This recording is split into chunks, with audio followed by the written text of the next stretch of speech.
Hi, Phil. My name is Eric. I'm 49 years old. I am a queer man who came out later in life.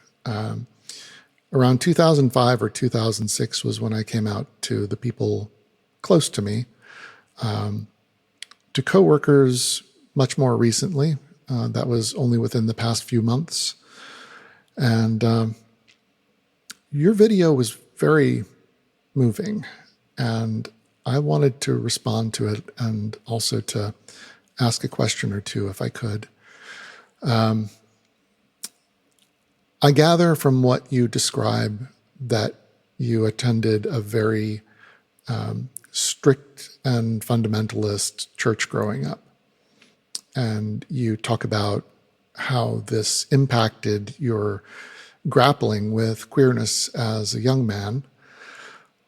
You also mention later in the video that you are today very close with your parents.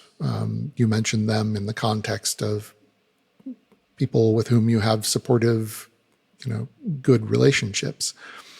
And I'm curious about that because I would presume that your folks had some bearing on the question of which church you attended when you were a kid. And so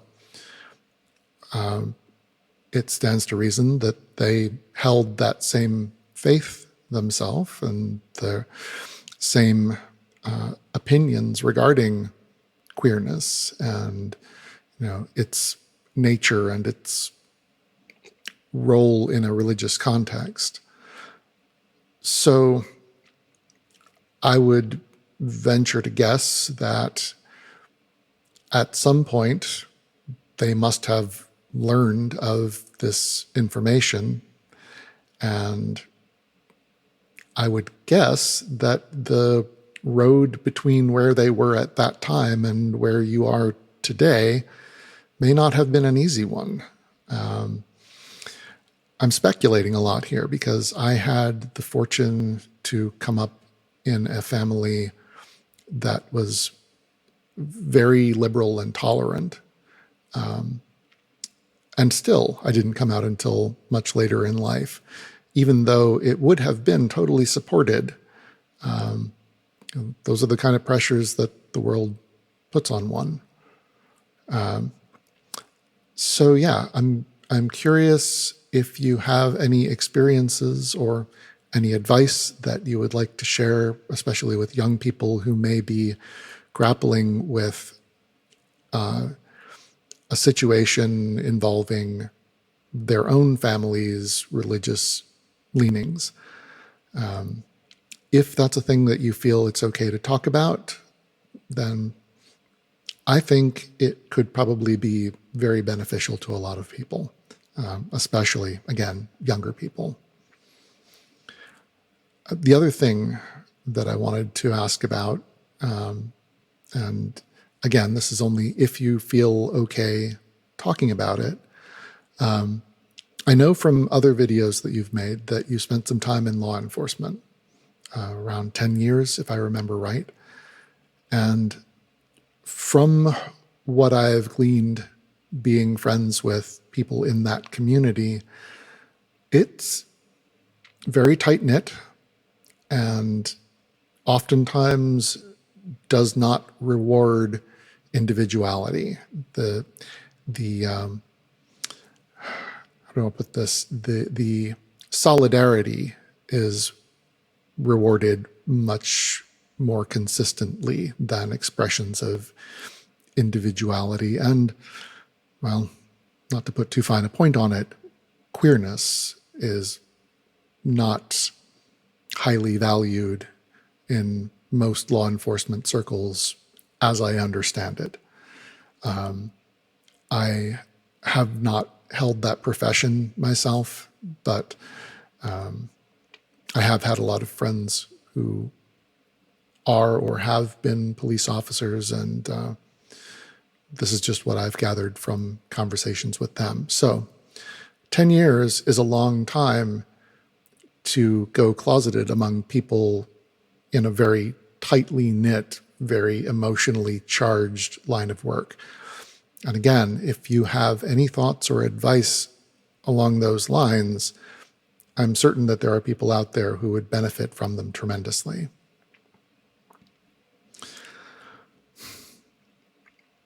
So those are the questions. The thoughts are a little more rambling, but I'll go ahead and share them anyway. I'm very moved by the idea of interacting with the self that you could have been. It's something that I've pondered a lot. In a different context, see, I mentioned having had a lot of friends who were in law enforcement. I've had friends who were in the military. When I was younger, I was very insecure for a lot of reasons, having to do with things that included a history of being physically assaulted when I was a kid. The lingering stuff that left me with included a desire for control, and that led to a interest in violence. I was one of those boys that collected every throwing star I could find, knives and chains, and I was never permitted to own anything wacky like a crossbow, but I certainly coveted them. My family did not have guns. There were no guns in the home when I was growing up. So when I got to be 21, after an experience one night that scared me a lot, I went to a local gun range and I rented a pistol and bought some ammo and went and had my first experience firing a handgun with nobody around to teach me anything about it. The clerk at the counter showed me how to load the magazine and showed me how the controls work. But this was a 1911, a para ordinance 1911, mind you. So, 14 rounds of 45 caliber, even my kind of big hands, it was a lot to control and no supervision whatsoever, but getting ahead of myself. I got to be really into guns, and being really into guns brought me into contact with gun culture, which is a thing. I spent $500 to be a life member in the NRA. This would have been around 1993, 94, I think. So yeah, to this day, I'm a life member in the NRA.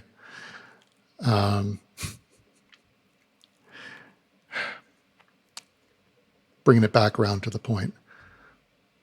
I became involved with this culture, and it included a lot of narratives that were, in hindsight, kind of scary. I think you've mentioned some of these yourself, better tried by 12 than carried by 6, and so on. I was far too comfortable with the idea of just carrying a weapon around with me wherever I went. So this went on for a few years. I got into my middle 20s, and then Virginia passed some laws that made it a little more viable for me to get an actual permit to do this. And I went and took a class at the same range where I had rented that 45. I passed my exams, with high marks because one of these friends that I had at the time had at one time been a sheriff, and before that had been a Navy SEAL. And he took time out of his schedule to go with me to the range and finally actually trained me to do that. So I was a pretty decent shot. And I just kept drifting further and further and further into this culture. And then after I passed that class, I knew that I now had the right to go to my local courthouse and begin the process of filling out the paperwork to obtain a concealed carry permit. But for some reason I didn't. And I'm still not sure at that time what exactly stopped me. But I know that not too long thereafter, I became involved with the woman who is now my wife. And she comes from a background that is very politically active. And she, over the years, with a lot of patience, helped me to deconstruct a lot of the toxic stuff that had gotten into my head.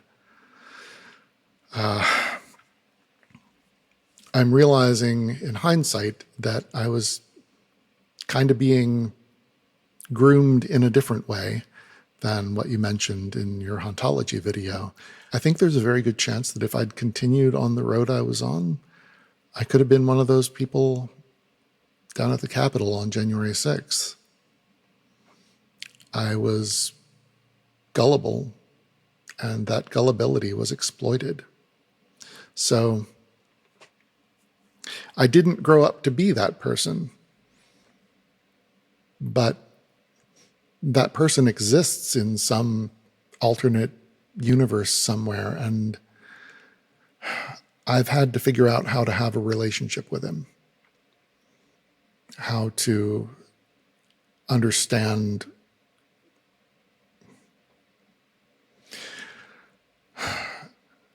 how he could believe the things that he believed, how he could turn a blind eye to so many injustices in the world, and how he could feel himself to be a victimized party when he was walking around with all the privilege in the world.